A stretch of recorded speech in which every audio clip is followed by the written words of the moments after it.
안녕하세요. 결혼 12년 차인 아기 엄마입니다. 이 채널에서 시댁 이야기를 들으면서 공감도 하고 복수의 결말에 통쾌함을 느끼곤 했었어요. 저도 시댁과 얽힌 사연이 있어 글을 써보려고 합니다. 제 필력이 부족하지만 정성껏 쓸 테니 꼭 재밌게 들어주세요. 저는 고등학교를 졸업하고 즉시 취업해서 사회생활을 시작했습니다. 고등학교 때부터 뮤지컬을 했던 장님은 매니저를 맡기고 싶다고 하셔서 감사하며 이렇게 했어요. 그리고 고등학교 때부터 사귀어온 제 남자친구는 의대에 합격해서 공부하느라 만나는 것이 어려웠어요.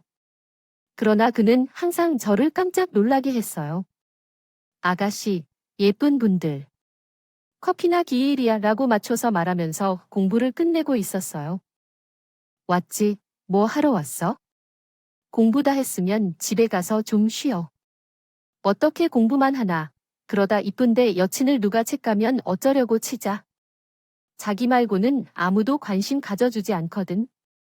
자, 그럼 퇴근했으니까 야밤에 데이트를 시작해볼까? 내가 차를 렌트했어. 우리 놀러 가자. 지금이 시간에 자기. 내일 학교 안 가고 후딱 다녀오면 되지. 얼른 놀러 가자. 조명공원 들어봤지? 거기 가면 피로가 싹 가실 거야. 자, 가세요. 남자친구는 이런 식으로 저를 감동시켜줬고 사랑을 유지해줬어요. 그렇게 오랜 시간을 연애하고 29살에 그와 결혼하기로 했답니다. 일반의 자격을 취득해서 종합병원에서 일하는 의사 선생님이 된 지 1년밖에 안 되었죠. 저는 아빠가 일찍 돌아가셔서 엄마와 둘이 살고 있었습니다. 친정 엄마는 저와 그의 사이를 오랫동안 알고 계셨으며 당연히 결혼할 거라 생각하고 흔쾌히 허락해 주셨어요. 그러나 예비 시어머니와 시아버지는 전혀 다른 생각을 가지고 계셨습니다. 시어머니와 시아버지가 있었지만 결혼을 하겠다는 인사를 했더니 냉랭한 표정을 지셨어요. 우리는 10년 동안 사귀었으니 결혼할 것이라고 확신하는데 혼자서 결혼할지 너와 함께 결혼할 것인지 고민 중이에요. 이미 1년이 지났으니 앞으로 잘 될 거라고 생각해요. 생각해보니 결혼 후에 좋은 일들이 찾아올 것 같아요. 그러나 햄버거 가게에서 일하는 여자와 결혼하는 건 어떨까요? 당신의 엄마는 어디에 그런 생각을 품고 계시나요? 어렸을 때부터 엄마가 그런 말씀을 하셨다면 그에 대해 배려를 가지는 것이 중요합니다. 그러면서 해준 조언은 결혼은 비슷한 사람끼리 하는 게 좋다고 하는데요. 아니요. 저는 은정이와 결혼할 거예요. 군대 2년 기다려주고 저 공부할 때 간식 사다 주고 심켜주던 사람이에요. 전 은정이 아니면 안 돼요. 제가 세상에서 가장 사랑하는 여자라고요. 아주 로맨스를 찍는군요. 에휴, 아들이 잘 나면 뭐 하나? 보는 눈이 꽝인 걸 형아. 우리 학교 졸업한 누나 중에 괜찮은 의사나 변호사가 많아. 소개시켜 줄까? 형이 여자를 한 명만 서여봐서 아직 잘 모르는 것 같아요. 세상에는 예쁘고 직업 좋고 성격 좋은 여자들이 천지라구나. 이 자식이 형수 앞에서 못하는 소리가 없어. 넌 입 다물고 가만히 있어라. 엄마, 저 은정이랑 결혼할 테니까 그런 줄 아세요.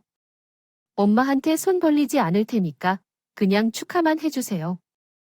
아들이 여자에게 호강당해서 엄마에게 이야기했다. 위로 안 받아줘 내가 가진 게 없냐고 무시하느냐 그래. 너 잘 나가는구나 하고 결혼을 하든 말든 마음대로 하라고 했다. 나는 한마디 못하고 시어머니와 시동생의 말다툼을 다 들었다. 시어머니와 시댁동생은 내게 들고 놓고 싫다는 것을 드러내고 결혼을 하겠다고 할 때 뱉던 소리를 했다. 서로의 방으로 들어갔다. 나의 자긍심이 상해졌지만 남자친구의 사과와 앞으로의 다짐으로 내 분노가 풀렸다. 은정아, 앞으로 이런 일 없도록 하겠어? 우리 결혼하면 조용히 둘이서 행복하게 살자. 엄마 집에 자주 올 필요도 없어. 오늘 화나서 미안해 기분이 좋지 않을 것 같아. 그런데 내가 시어머니와 함께 있는 것이 정말 싫다. 결혼하는 것이 아니니까 걱정하지 마세요. 제가 자기를 포기할 일은 절대 없으니까 그 이후로 모든 것이 순조롭게 진행되었고 배려와 이해로 시댁의 반대를 잘 넘어갔습니다. 몇 달 뒤 결혼식을 올렸고 시모와 시동생의 표정은 여전히 좋지 않았어요. 실은 내색을 팍팍 내어 하객들이 눈치를 살피는 정도였습니다. 10년의 세월은 금방 흘러갔지만 변한 건 거의 없었어요. 남편이 일을 그만두고 살림을 하고 내조하기를 바라는 나는 햄버거 가게를 그만둔 지 한참이 되었는데 몸을 가만두니 심심해서 작년에 일자리를 얻었습니다. 그것은 대학교 근내 식당이었는데 알고 보니 시동생이 일하는 대학이었다는 것을 알았습니다. 그런데 대학교를 옮긴 것은 그때 알게 되었습니다. 어쨌든 그 식당에서 바람의 마주침으로 큰 후회를 했었어요. 그럼에도 불구하고 시동생이 저를 알아보지 않아서 기분이 나아졌어요. 또한 아이를 기다리고 있었지만 아직 나타나지 않았어요. 병원에서는 아무 이상이 없다고 하고 기다리면 좋은 소식이 있을 것이라는 소견을 내놓았죠. 아이를 낳지 못하자 시어머니가 크게 뭐라 할 것 같았지만 달랐어요. 대신 남편에게 이런 이야기를 했습니다. 시댁에서 제가 화장실에 간 동안 나눈 대화가 되었습니다. 아들 숨나 지금 잘 나가는 의사 선생님인 건 알아? 게다가 아직 아이도 없으니까 이 혼남 딱지가 붙어도 처녀들이 줄을 설 거야? 이제 살 만큼 살아봤으니 은정이랑 헤어지는 게 어떨까? 엄마가 좋은 자리 알아봐 줄게. 엄마, 이제 그만할 때가 되었어. 은정이 아닌 다른 여자를 만나지 않는 것이 좋겠다고 했어요. 좋아할 것 같아요. 우리는 천생연분이라고 해요. 천생연분은 얼어 죽을 만큼 좋아할 거예요. 그런데 여자아이가 안 생기냐고요? 아이가 생기기 전에 빨리 정리했으면 좋겠어요. 엄마의 말만 듣지 말고 잘 생각해 보세요. 아니요. 지금 확실히 대답할 테니까요. 저는 은정이랑 헤어질 생각 전혀 없고 죽는 그날까지 아내랑 살 거예요. 또 이런 말씀 하시면 불러도 오지 않을 거예요. 네, 잘 됐다네요. 동생은 다음 달에 교수님 며느리를 데리고 올 건데 배 아프지도 않냐고요? 교수든 뭐든 전혀 부러워하지 않아요. 아무튼 제 다짐은 절대로 바뀌지 않을 거예요. 화장실에서 나오다가 그 대화를 들었는데 남편에게는 고맙다고 했지만 시어머니한테는 많이 섭섭했어요. 그동안 노력을 했다고 했는데도 여전히 제게는 마음에 들지 않는 거죠. 동생은 대학원을 나올 거예요. 대학에서 시간 강사로 일하면서 전임 교수가 되기 위해 공부하고 있는 도중에 결혼을 앞둔 동료는 시동생이고 2살 연상의 동갑이던 동서와 같은 대학 전임 교수였습니다. 며칠 뒤 동서가 나를 만나러 왔는데 동서의 시어머니는 두 팔을 높이 들며 환대해 주셨습니다. 우리 교수 며느리 오셨구나. 어서 오시게. 어머님, 한 달 만에 뵙네요. 잘 지내셨죠? 우리 교수 며느리 생각에 매일 행복하게 잘 지냈지. 우리 어머님은 말씀을 참 예쁘게 하신다니까. 그런, 이쪽은 주님이고, 이쪽은 처음 뵙네요. 아내, 반가워요. 제가 순위 동수되는 사람이겠소? 아도 할까요? X는 무슨 됐어요? 오늘, 저가 온다고 식사 준비는 잘하셨나요? 제가 입이 좀 까다로워서. 아, 맞다. 우리 대학교 군내 식당에서 일하는 아줌마 맞아. 아니야. 서방님이랑 같은 대학교에서 일하시는 건데, 어쨌든 반가워요. 식당 아줌마가 내 손이 서라니 이걸 웃어야 해, 울어야 해, 자기야. 왜 진작 말하지 않은 건지 예비 동서의 어색한 말에 기분이 나빠졌어요. 뭐, 이런 게 다 있나 싶은 생각이 들었지요. 시댁 식구들 아이기도 하고 처음 만났으니 별말 하지 않고 넘어갔어요. 동서는 음식이 입에 맞지 않는다며 털털거리는데 내 음식을 싹싹 긁어 먹었어요. 밉상, 동서와의 앞날이 조금 걱정되었지만 자주 볼 일은 아니니까 그냥 신경 안 써야겠어요. 동서는 결혼 후 참 신기하게도 시집살이를. 결정은 좀 어려웠지만 일하는 대학교가 가깝고 시댁 생활을 견딜 수 없는 이유로 친정에 계속 머물 계획이다. 그 이유는 바로 시어머니와 시동생 부부를 자주 마주쳐야 해서였다.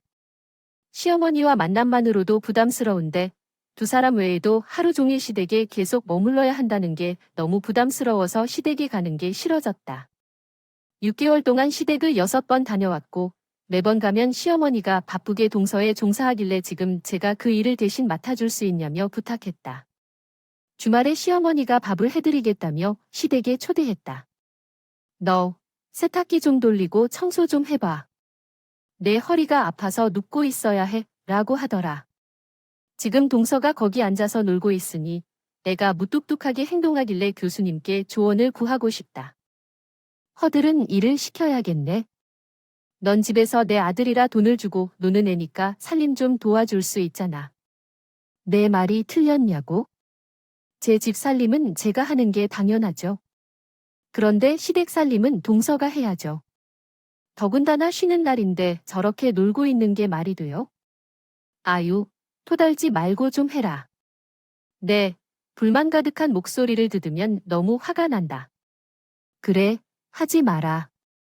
내가 나중에 할 테니까 총서 일어나. 어머님 허리 안 좋으시다는 말 들었지.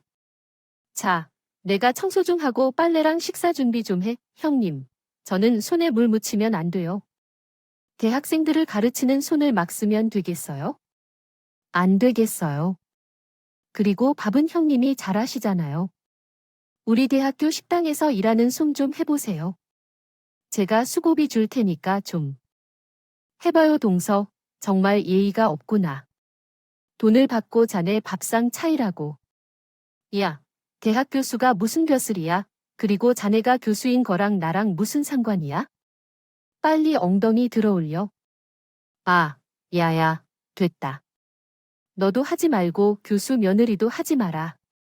내가 하고 말지. 하여튼 너는 눈치코치도 없고 배려도 할 줄 모르냐?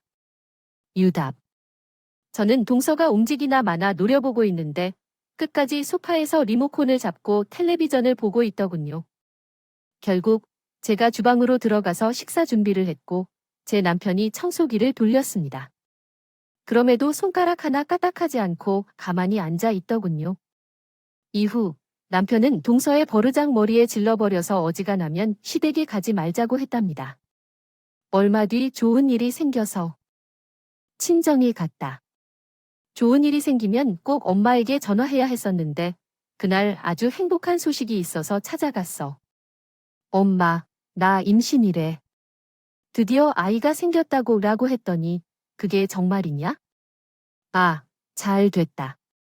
정말 잘했어. 내 딸이 드디어 엄마가 될 모양이구나 라고 했어.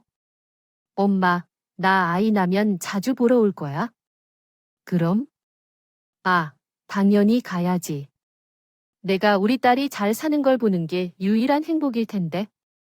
모르니 손주가 태어나면 아마 나 매일 갈 거다. 고마워, 엄마. 그런데 엄마 얼굴이 더 젊어졌고 머리도 예뻐졌어. 이거 좀 이상한데? 엄마, 혹시 연애라도 하는 거야? 연애는 뭐 하는 거야? 엄마는 맨날 바쁘게 사는 거 몰라 알지? 심 눌러 다니잖아. 엊그제는 꽃 구경. 만약 다녀오셨다면 카톡 사진을 맨날 본다고 하는데 누구와 다녀왔는지 이웃집 아줌마들인가? 옷차림이 꼭 데이트하는 여자 같았다고 해. 에이, 그런 게 아닌데. 은정아, 너 온 김에 몸보신이나 하고 가라. 선물로 받은 한우와 오리가 있는데 그거 먹고 가라. 그렇게 큰 선물을 준 사람이 누군지 묻지 마라. 그냥 조금씩 먹거나 해라. 엄마가 누군지 연애를 하는지 꽁꽁 숨기고 있는 것 같았어. 그런데 며칠 뒤에 남편과 데이트하러 시외로 나갔는데 분위기 좋은 식당에서 엄마를 만났대. 엄마가 데이트 중인 건가? 아이고, 우리 딸을 여기서 다 보내어라. 우리 합석할래? 안녕하세요. 저는 엄마의 딸이에요. 이분은 제 남편입니다. 아내네, 반갑습니다. 어서 앉아주세요. 제가 제대로 주문할 테니 드시고 싶은 것 다 드세요. 정말로 여기는 비싼 곳이지만 맛있는 걸 얻어 먹을 거예요. 그런데 우리 엄마랑 어떻게 아시나요? 두 분은 사귀는 거 맞죠? 사실 국민학교 동창이었어요. 작년 동창회에서 만난 뒤 제가 숙자를 보고 반했습니다. 수십 년 만난 뒤에도 너무 아름다웠죠. 저도 혼자였고 숙자도 혼자였는데 서로 열심히 노력해서 지금은 커플링을 낀 사이예요. 어머머머, 우리 엄마 왜 이래요? 너무 귀엽네요. 아니에요. 앞으로 잘 부탁드리겠습니다.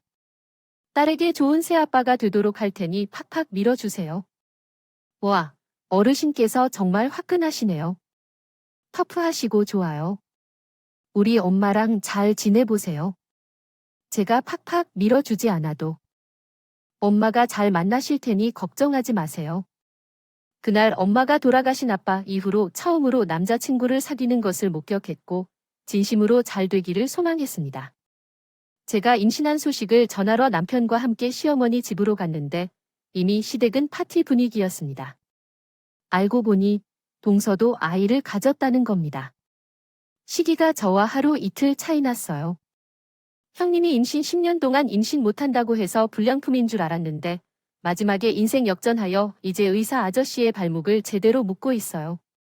뭐, 동서 말하기 전에 생각하는 게 좋겠어요. 지금 한 말은 결례라는 걸 모르기는 상대로서 그따위로 말해도 안 된다고 생각합니다. 그가 흥분하는 것을 보면 내가 전곡을 찔렀던 때와 같다. 동서가 정말로 입을 다물지 못한다. 동서의 무년말에 분노해 혼을 내렸는데 시어머니가 동서를 대신해서 나섰어요. 아주 날 잡아먹지 못해서 안 달리려고 해. 우리 교수의 며느리가 잘못한 말은 아니지만 왜 이렇게 과장하죠? 그래요, 어머님. 제가 임신한 게 남편 발목을 묶었다는 표현이 맞아요. 제 상식으로는 납득되지 않아요. 너만이 납득되지 않는 게 아니라 나와 며느리의 시동생은 생각이 같아. 내가 임신해서 내 아들에게는 기회가 없어졌으니 내까지 딸리게 생겼으니 이혼할 마음이 더더욱 없을 테니 말이야.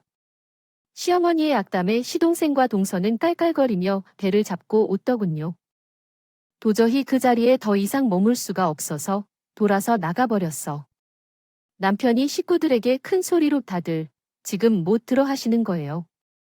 제발 좀 내 아내한테 함부로 하지 마세요 하고 외쳤다. 그리고 난 뒤에 남편이 따라 나왔어. 시댁에는 가고 싶지 않았는데 시어머니가 맛있는 밥을 해준다며 날 부르더군. 남편이 병원에서 일해야 하는 시간이었고 시어머니의 부름을 무작정 무시할 수 없어서 혼자 시댁으로 들어가야 했어. 왔니? 넌 임신한 걸 가지고 내 아들을 제대로 휘어잡았더라. 그 녀석이 그렇게 목에 힘주고 대드는 건 처음 봤다고. 야, 신발 벗지 말고 나가서 사골뼈 좀 사와. 그리고 갈치랑 고기도 좀 사와라네. 저를 불러서 심부름 시키려는 거였어. 동서한테 밥 해주라고 하는 거야? 뭘 또 그렇게 따지고 그러냐? 네, 당신이 가서 사오면 함께 먹으면 되는 거예요. 그러면 동생을 시키시지 왜 나를 불러 시키시는 거예요? 정말 질려버리게 말이 많네. 어서 빨리 사와. 한마디만 더 하면 주둥아리를 찢어버릴 줄 알아. 정말 싫어요. 어서 가서 사와라. 좀, 나는 시어머니를 무시하고 돌아가려다가 하루 참기로 했습니다. 시어머니가 내민 동생이 카드를 가지고 시장에 가서 사오라는 걸 다 사갔습니다. 사와서 오리가채를 구웠고 불고기를 해요. 상을 차릴 때 방에서 늘어져 자고 있던 동생이 나타났어요. 형님, 다 됐어요. 그래도 음식은 좀 아시는 것 같네요. 몇 번 야써 먹어보니 쓸만한 것 같아서 어머니께 부탁했어요. 동생이 나를 부르라고 했어요. 어머님께 시킨 것만 그러니까 왜 표정이 그러신 거죠? 혹시 열등감 때문에 그러신 건가요? 여기서 왜 열등감이 나오는지 이해가 안 가요? 조용한 사람을 불러서 부탁을 하고 음식을 시키는 동서 씨는 어떤 상황에서든지 상위자에 대한 예의가 전혀 없는 것 같아요. 어머님, 제 앞에 접시 좀 가져다 주실래요? 동서 씨는 제 말을 듣는 건가요? 어머님, 형님이 자꾸 비난하시니까 무서워서 밥이 목구멍으로 그냥 안 들어가요. 그러자 시어머니가 화장실에서 나오시자마자 제 뒤통수를 때리셨어요. 야, 했으면 조용히 먹고 갈 거 아니겠어요? 왜 시끄럽게 그러는 거죠? 내 교수면들이 귀찮아서 기운다는 건 제발 그만 좀 해주세요. 아가리에 밥이나 넣고 조용히 하세요. 너무 화나서 밥상을 일어나 그대로 현관으로 나왔어요. 향한 것이 제자리에 없는 것을 보세요. 집이 없어서 아버지 없이 자랐기 때문에 싸가지가 정말 없습니다. 이해가 안 가는 게 아버지가 어떻게 저 형태의 어머니를 낳아 키운 건지요. 어머니 교수님 며느리가 그렇게 친절하시다면 두 분 좋은 시간을 보내시면 되는데 왜 나를 불러 요구하고 계세요? 밥을 해주는 젓가 필요하니까 불렀지요. 내가 우리 집에 시집 오면서 무엇을 가져간 거야? 아무것도 없지. 그러니 몸으로 때워. 어머니 교수님 며느리는 나에게 명품 가방도 사주고 비싼 옷도 사주고 일본 온천도 함께 다녀왔어요. 알겠어? 네, 그렇게 잘해주는 동생과 좋은 시간을 보내시면 되겠네요. 그럼 저는 이만 물러갈게요. 밥 다 차렸으니 너 그렇게 싸가지를 하늘 끝을 찌르다가 나중에 진짜로 혼내겠다. 저는 죄송한 마음이 전혀 느껴지지 않아 대충 인사하고 떠나버렸습니다. 이후에도 자주 밥을 해주러 오라고 제안해도 무시해버렸습니다. 저도 임신했고 태교에 중요하다며 거절했는데 그러자 때때로 육두문자가 난무한 톡을 받기도 하고 전화로는 입에 달 수 없는 욕을 듣기도 했습니다. 그리고 잠시 뒤에 산부인과에 갔을 때 동서와 마주쳤는데 시어머니와 함께 와서 진료를 받았다는 걸 알게 되었어요. 아, 밥순이는 형님 출장으로 오셨더라고요. 동서는 이제 아예 대놓고 막말하는 것 같아요. 원래도 그런 사람인 건 알았지만 사람들이 많은 곳에서 그런 행동을 하는 게 참 답답했어요. 밥순이가 동서에게 따지려고 하자 뒤에서 계신 시어머니가 화를 내시더라고요. 얘를 여기서 보내? 너는 내가 부르면 왜 안 오는 거냐? 라고 말씀하시더군요. 내가 허리가 휘도록 이것이 그때의 이유였다. 덕분에 10년은 더 늙은 것 같다. 아주 고맙습니다, 어머님. 억지로 좀 그만 부탁드립니다. 저 지금 진료실에 들어가니 조심히 들어가세요. 에휴, 내 큰아들은 눈깔이 발에 달려 있는 것 같아요. 왜 그런 사람과 결혼했는지 궁금하네요. 아기가 확 떨어졌으면 좋을 텐데요. 그 말을 듣고 소름이 돋았습니다. 부하가 치밀어 머리부터 발끝까지 바들바들 떨리는 것을 느꼈습니다. 이렇게 막말을 들어도 참을 수 있는 며느리는 세상 어디에도 없는데 우리 어머님은 참 많이 막말을 하셨어요. 아기를 생각하며 이성을 찾으려고 애를 쓰며 진료실에 들어갔습니다. 다행히 아기는 아주 건강한 상태였습니다. 몇 달 뒤에 만삭이 되고 출산 전 산부인과에 입원했는데 바로 옆에 동서가 누워 있더군요. 밥순 형님, 아. 맞다, 나랑 비슷한 시에 있었죠. 아주 재밌어요. 난 별로 재미없네. 간호사한테 병실을 바꿔 달라고 해야겠어. 수용을 할 수 없어요. 여기 빈자리가 없으니까. 그리고 내 옆에서 시중이나 좀 들어요. 일단 눕기 전에 냉장고에서 생수 좀 꺼내와요. 동서는 손이 없어서 직접 가져다 마셔야 해. 참 웃기시네. 이봐요 형님. 내가 존댓말 해주니까 진짜 내가 윗사람 같지. 그런데 시댁에서 너와 나 서열은 한참 차이가 나. 어머님이 날 대하는 것을 못 봤어. 너는 평생 밥순이나 하면서 살 것이고 나는 떠받들 거라고. 그러니까 너도 그만 좀 까불고 내가 시키는 대로 해. 그럼 용돈이라도 챙겨줄게. 2년이 지날도 풍년이네. 야, 너 애 낳기 전에 머리채 뽑히고 싶냐? 주둥아리를 똥구멍에 뽀뽀시켜줄까? 제가 언성을 높인 순간 시어머니가 경실 문을 닫았어요. 문을 이어서 지어주세요. 며느리야 조금만 기다려 주세요. 어머님, 너무 뜨겁지 않게 온화하게 담아와 주세요. 정말 가관인 두 사람이었습니다. 저는 불편한 마음으로 어쩔 수 없이 빈자리 동서 옆에 누웠습니다. 시어머니는 집에도 안 가고 동서 옆에서 수족이 되어 받들고 있었고 늦은 밤에는 시어머니와 남편이 함께 들어왔습니다. 물론 남편이 저에게 관심을 가져주는 사람이었습니다. 여보, 몸 좀 어때? 아픈 곳이나 불편한 곳 없어? 필요한 건 당신의 손길뿐이야. 우리 아들 엄마를 힘들게 하지 말고 빨리 나오라고 해줘. 그래, 아가야, 들리니? 내가 내 아빠한테 우리 아들 엄마 고생시키지 말라고 바로 나와야 해. 그렇게 하면 아빠가 2배로 사랑해 줄 거야. 아주 로맨틱한 추억을 만들고 집으로 돌아가자. 옆에 있는 산모 생각도 좀 해주세요. 어머님, 형수 애랑 우리 아이가 같은 날에 나오는 건 아닐 텐데요. 그렇게 되면 뭔가 찝찝할 것 같아요. 맞아요. 그렇게 되면 엄청나게 불행할 것 같아요. 형님, 예정일이 내일이시죠? 아, 제일 내일인데 어쩌지. 젠장, 무식한 고졸 형님이랑 우리 아들이 같은 날 태어나면 자존심에서 미치게 할지도 몰라요. 걱정 마세요. 제가 물 떠놓고 기도할 테니까요. 그리고 밥순이, 너는 내일 낮까지 말고 모레까지 참으세요. 우리 교수 아들이 먼저 태어나야 하니까 꼭 참으세요. 어머님, 그게 제 마음대로 돼요. 그리고 무시하는 말 좀 그만하세요. 어머님이 저를 우습게 여기시니까 동서랑 서방님이 아무렇지 않게 제게 막말을 하잖아요. 이게 돌았나요? 지금 나한테 언행을 높이는 건가요? 너 임산부만 아니었으면 내 면상을 바닥에 넣을 거야. 그 순간에 제 남편이 크게 분노하며 시댁 식구들에게 큰 소리를 쳤습니다. 다들 그만들 하세요. 참는데도 한계가 있어요. 한마디만 더 하면 엄마, 동생이랑 아예 연을 끊어버릴 겁니다. 내 아내에게 함부로 하는 행동과 말을 한 번만 더 하면 절대 가만히 있지 않겠어요. 형, 그렇다고 연을 끊고 형수랑 10년을 살더니 막 나가네. 그런 말이 쉽게 나오는 걸 보니 무식한 게 제대로 같아. 너 밖으로 나와 형한테 좀 맞아야겠다.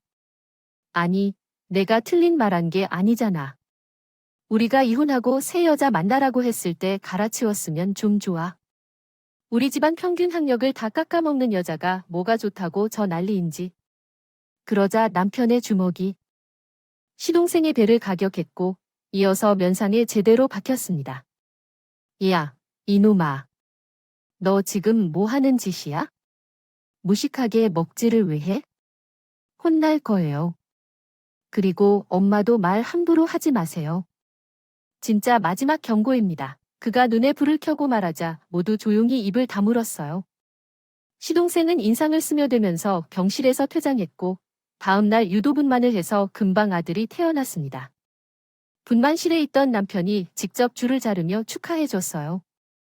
여보, 우리 아들. 당신이 나를 반반씩 닮았어.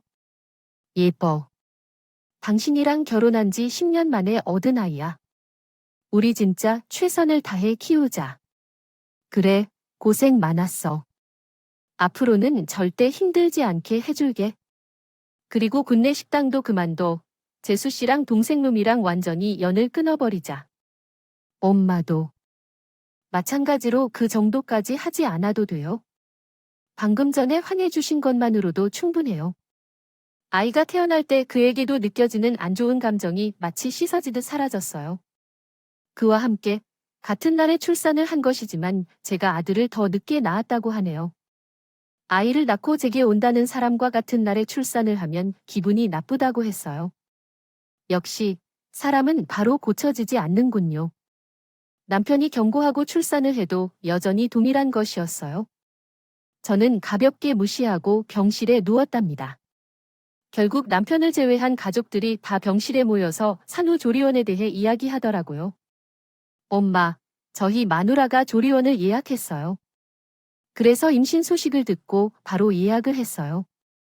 당연히 1,000만 원짜리 압구정 조리원인데 서비스가 좋으답니다. 아, 그 신화는 아주 잘 끝났다고 생각해요. 그렇게 비싼 가격에도 불구하고 자리가 없어서 들어가기 힘든다고. 어머니, 정말 감사합니다. 구정동으로 가려고 했는데 어머니가 알아서 예약을 해주셔서 너무 좋아해요. 그런데 형님은 같은 요양원을 예약했나요? 너 미쳤냐?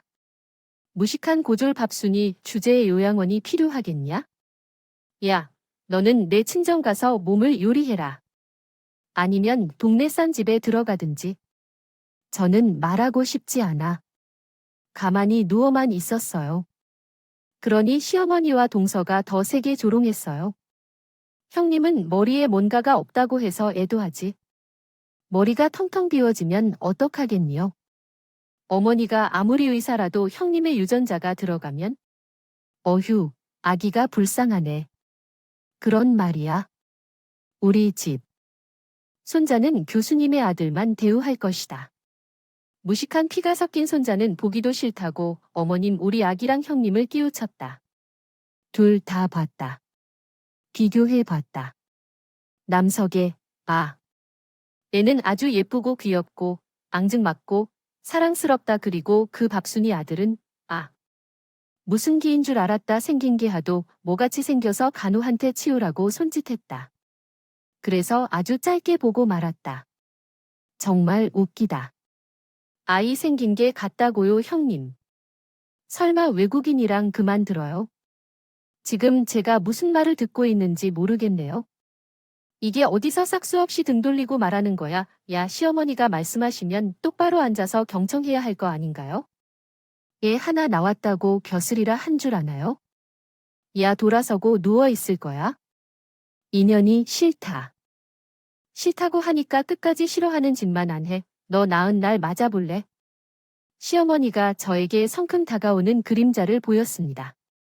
이제 곧 한 대를 맞겠구나 싶었는데 남편이 뛰어들어와서 시어머니의 손목을 잡아채더니 그러자 시어머니가 남편에게 따귀를 날렸습니다. 이런 싹퉁바가지 없는 놈아. 감히 애미 손목을 꺾어 인연이 낳은 애기 받느냐?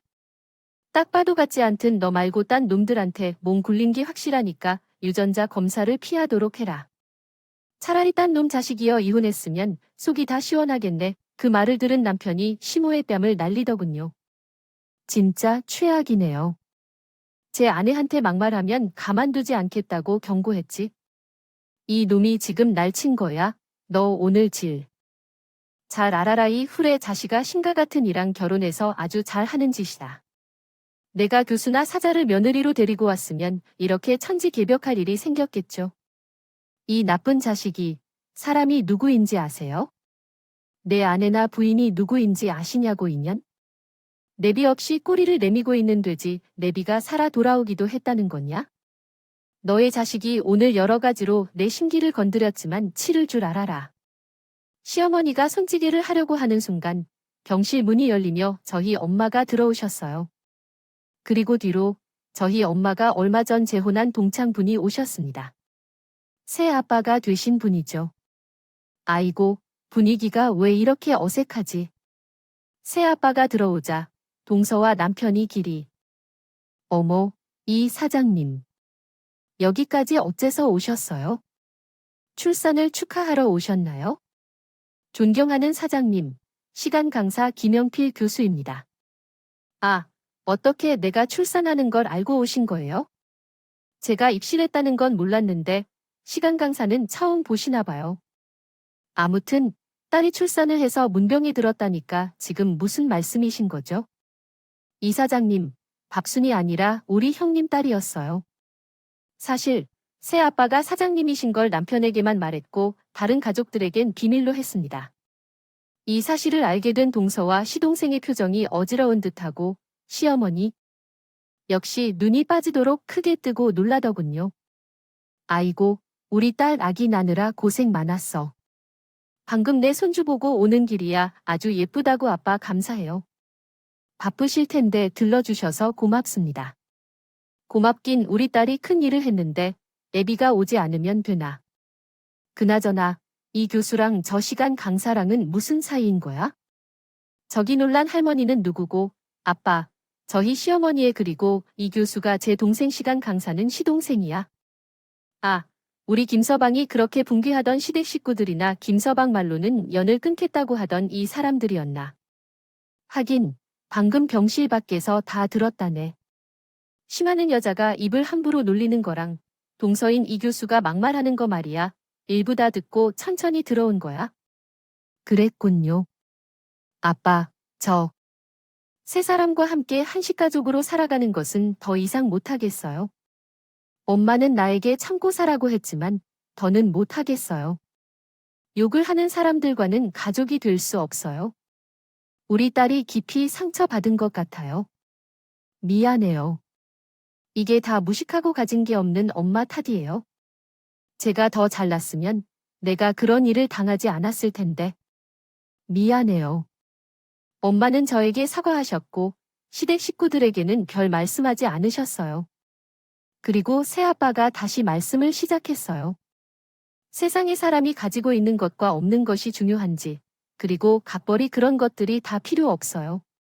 나는 부모님 덕분에 공부해서 이 자리까지 왔지만, 배운 사람들 중에 손가락으로 꽂히는 사람도 있어요. 아까 들었던 말로는 사돈이 이 교수 산후조리원만 되겠다는데요. 압구정동에 있는 1,000만 원짜리 조리원에 예약을 했습니다. 거기 교수님을 보내려고 하는데, 그럼 우리 딸은 긴장하지 마세요. 저희는 청담동에 있는 3,000만 원짜리 VIP실을 마련했으니 예약 같은 건 안 해도 돼요. 방금 전화해서 자리를 잡았어요. 이 정도면 제 딸이 욕먹지 않을 부모를 뒀나요? 사돈어른, 제가 2자리 알아봤는데 하나만 된다고 해서요. 어쨌든 우리 큰 며느리가 청담동 조리원으로 들어간다니 잘 됐네요. 대단하세요, 사돈어른. 그냥 전화한 것뿐인데요. 사람들이 인맥이 중요한가 봐요. 어쨌든 그렇게 됐으니 제 딸은 신경 쓰지 않아도 돼요. 그런데 교수님과 시간을 맞춰 두 분이 제 딸을 엄청 무시했더라고 해요. 아들 별의별 소리를 다 했더라고 해요. 전에 두 분은요. 학생들에게도 그런 식으로 하나 있는 집, 학생들만 해하고 그러는 거야? 사람을 보고 내가 정한 게 있어? 내 대학교에서 나가줘야겠어, 이 교수. 안 그래도 강의가 형편없다고 소문이 다 하던데 이번 기회에 직업을 바꾸는 게 좋겠어. 아, 대학생들한테 명품백 받아가며 학점을 준다며? 그거 참 안타깝군. 자네 같은 교수가 있으니 우리 대학이 지대라고 불리는 거야? 이번 기회에 자네 같은 인성 쓰레기 교수들은 뿌리로 싹 다 뽑아버려야. 시간 강사 내도 마찬가지고 이장 대학교 아니면 어딜 가겠어요? 저는 우리 대학교에 뼈를 묻을 사명감을 가지고 있는 한 사람입니다. 제가 실수한 게 있지만 모두 바로 잡겠습니다. 먼저 형님께 사과부터 하면 될까요? 그래, 한번 빌어봐, 우리 딸. 마음을 움직이십시오. 렛츠고라고 그러자 동서가 시동생 팔을 잡고 제 앞에 무릎을 꿇었습니다. 능력 있는 교수인가 싶었더니 전혀 아니었습니다. 그 대학에서 해임되면 다른 대학으로 이직하는 것이 어려운 건 아니었나요? 보더라고요. 형님 죄송합니다. 제가 그동안 해왔던 막말과 무시, 모욕, 인신공격 모두 사과드립니다. 제발 용서해 주시고 앞으로도 계속 제 손이 동서로 남아주시길 바랍니다. 이렇게 빌겠습니다. 형님, 우리 한 식구 맞죠? 우리가 잘못한 게 많습니다. 한 번만 용서해 주십시오. 이렇게 빌더. 한 번만, 딱 한 번만 봐주세요. 그것만으로 제 마음이 움직이지 않네요. 미안하지만 우리 아빠가 하고 싶은 대로 하게 둬야겠어요. 형님, 그럼 어떻게 할까요? 시키는 대로 하겠습니다. 모든 준비는 끝났습니다. 일단 두 사람이 네 발로 산부인과를 한 바퀴 돌고 와 멍멍 짖으면서 말이죠. 그럼 다음 미션을 주시지 형님. 농담이 지나치시네요. 내가 지금 농담을 하는 것처럼 보이나요? 아, 아니요. 이제 로 기겠습니다. 여보, 빨리 시작하자. 여보, 그렇게까지 해야 해요? 일단 해보세요. 제 교수 자료가 날아가면 끝이라고요. 얼마나 힘들게 들어간 자료인데요. 알겠어요. 시작하죠. 제가 앞장서겠습니다. 멍멍, 멍멍, 왈왈, 왈왈. 두 부부가 내 발로 기어 산부인과를 도는 동안 시어머니가 저에게 용서를 빌겠다고 무릎을 꿇었습니다. 새아가 우리 귀한 며느리 은정아이, 시이가 잘못한 것이 참 많다. 앞으로는 절대 방정 떨지 않으며 우리 인생의 최우선 순위는 너로 놓겠습니다. 두마 이렇게 말하니 제발 연락을 끊겠다는 말은 하지 마라. 주렴, 왜 갑자기 마음이 바뀌셨어요?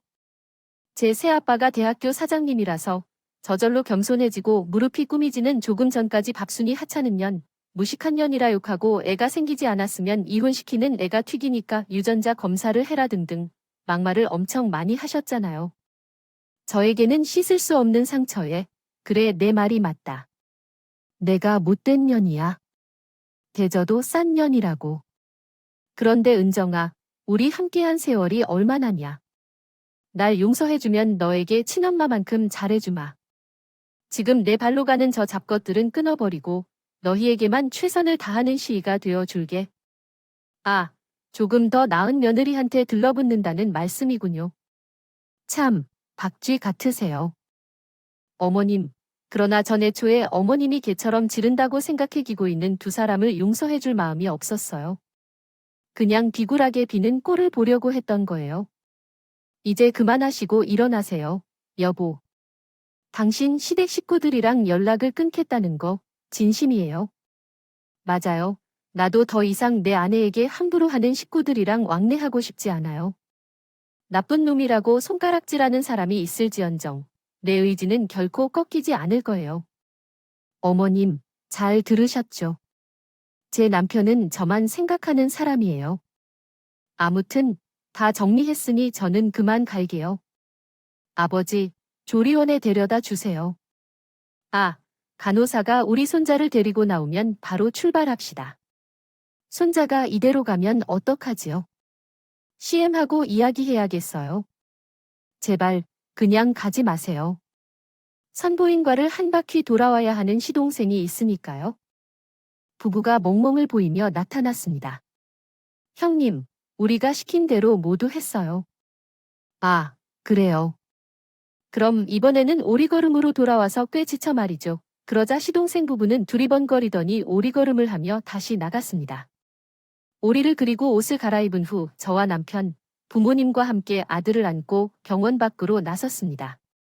시어머니는 끝까지 무릎을 꿇고 매달려서 난리를 쳤지만 시원하게 발을 털어주며 청동에 있는 조리원으로 들어갔고 매우 편안하게 몸살이를 했다. 그 사이에 시동생 부부는 교수직에서 해임되었다는 전화 통보를 받았습니다. 도덕적 문제와 학생들에 대한 특권으로 학점을 조작한 사실로 퇴출당하였고 시동생은 시간 강사로서 파리를 날아가게 하는 것처럼 단순히 나가라는 지시를 받았습니다. 잘린 시어머니가 구정을 취소하고 생로를 가셨다는 교수님의 말씀을 듣고 잘린 동생에게 그에게 대우해주는 것이 필요하지 않다고 느꼈다고 합니다. 그 이야기를 듣고 난 뒤에 얼마나 웃김과 어이없음을 느끼셨는지 정말 존경하고 싶습니다. 인간적으로 존중하고 싶은 마음이 하나도 없었다 하셨습니다. 세 분이 다 함께 살다 보니 시댁에서 같이 사는 것이 힘들었다고 하셨습니다. 시어머니는 손자를 죽인다는 대신 백수가 된 동생 부부를 내쫓으려다 말았는데 돈이 없어서 어디로 가야 할지 모른다며 세 분이 함께 살고 있으시다고 합니다. 다른 대학에 취직을 하지 못한 두 사람은 결국 시어머니에게 무릎 꿇고 돈을 빌려달라고 했던 것 같습니다. 집을 담보로 대출받아 학원을 차리기로 했다는데 심심해서 남편에게 물어보고 싶어 샀네요. 여보, 우리 동생이 학원을 차린다는데 가볼까? 물어보았는데 에이, 거기에 왜 가? 라고 대답받았다 하셨습니다. 어차피 결국 망할 거야 둘이. 인간성만 봐봐 어떤 학부모가 좋아하겠어. 보나마나 몇 달 가다가 폭삭 망해버릴 거야? 그런가 그냥 호기심이 생겨서 보려고 했는데 안 가도 되겠네. 여보장인, 어린이 나한테 개인 병원 차려 주시겠다. 이걸 받아도 될지 모르겠어? 당연히 받아야지. 내 인생의 당신은 큰 선물이야 나한테. 전부인 사람이니까 충분히 받아도 돼. 아빠가 지인들의 연락 돌려서 당신 병원 홍보도 크게 해주시겠다. 우리 아빠 인맥 알지? 그럼 알지? 아, 그런데 내가 제대로 할 수 있을지 모르겠네. 전문의인 것도 아니잖아. 일반 의사란 뭐가 달라? 환자를 잘 보고 치료를 잘해주면 되잖아. 당신은 의사가 되어서도 공부를 계속하고 있었잖아. 분명 크게 성공할 거야. 내가 내 조를 확실히 해줄 테니까 열심히 해봐. 고마워. 여보세요. 당신이 아니셨다면 페이닥터만 하며 살았을 텐데 아무튼 우리 아내와 우리 아들을 위해 최선을 다해 살게. 그런 건 말하지 않아도 다 알아. 당신은 한결같은 사람이니까 그래요. 고마워요. 그리고 사랑해요. 은정아, 저희 아빠가 남편에게 청담동에 있는 비싼 상가에 병원을 차려주셨는데 개원하자마자 아빠의 지인들과 친구들, 후배들이 모두 모여와 축하해주고 진료까지 받고 가셔서 병원 매출을 쭉쭉 올려주셨습니다. 또한 입소문과 온라인 홍보까지 지인들이 다 알아서 해주셔서 환자들이 몰리는 병원이 되었습니다. 그렇게 남편도 성공의 길을 걸었고 저도 아빠가 해주신 주택으로 이사해서 아들과 아주 아늑하고 평안하게 잘 지냈습니다. 그리고 2달 뒤 대문 앞에 누군가 썩은 계란 몇 판을 던지는군요. 미친 짓을 했다고 해서 경찰에 신고해서 범인을 잡았더니 어머니였습니다.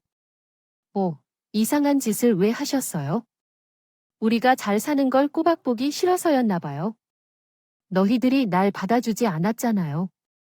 내 동생과 시동생이 내 집을 담보로 학원 차린다고 해서 망해먹고 도망쳐 버렸어요. 그 많은 돈을 갖지 못해 팔아버렸죠. 이제는 오를 곳이 없는 노인이 되어버렸습니다. 그래서 뭐라도 해야 했던 것이죠. 아, 그렇구나. 오를 곳이 없다면 합의 안 될 겁니다. 그럼 교도소에 들어가세요. 거기 있으면 삼시세끼를 주고 옷도 주고 잠도 제공해줘요. 뭐, 너 지금 그걸 말이라도 하는 거예요? 저는 그렇게 미워하고 증오하던 어머님이 있는데 그 정도는 아무것도 아니에요. 그렇게 새아아 날 받아주고 봐준다면 되게 되나 봅니다. 진정으로 걸어갈 곳이 없습니다. 저희 집에서 머물 수 있게 해주시거나 방 하나를 마련해 주시면 안 될까요? 시동생 부부와 같은 사람들은 제 모든 것을 가져갔고 생각이 바뀌었습니다.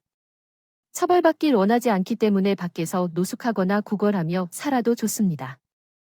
혹은 숙박과 식사를 제공받을 수 있는 일자리를 찾아보셔도 좋을 텐데 어머니, 한 번이라도 제대로 대해 주셨던 적 있었던가요? 그렇지 않으면 미움만 남을 것 같습니다. 따라서 처벌을 원치 않는다고 말하고 돌아가겠습니다. 잘 지내세요. 아가, 새아가, 은정아. 전 어머니의 말을 무시하지 않고 경찰서에서 나와 집으로 돌아와서 대문 청소했습니다. 이후 시동생 부부가 어디에 살고 있는지 알 수 없었고 어머니도 무엇을 하며 살고 있는지 알지 못하는 상태로 지내고 있습니다. 시댁 식구들은 불행으로 끝나버렸지만 저와 남편, 아들, 그리고 부모님은 매우 행복하게 아주 잘 살고 있습니다. 이야기를 어디 가서 말해본 적이 없었는데 이상하게도 이 채널에 주저리 말하고 싶었습니다. 제 사연을 통해 흥미와 즐거움을 얻으셨으면 좋겠습니다. 그럼 대한민국 며느리 파이팅입니다. 모두 사랑합니다. 오늘 준비한 사연은 여기까지입니다. 재미있게 들으셨다면 구독과 좋아요, 알림 설정까지 눌러주세요. 그럼 다음 사연으로 찾아뵐게요. 오늘도 건강하고 행복하세요. 음악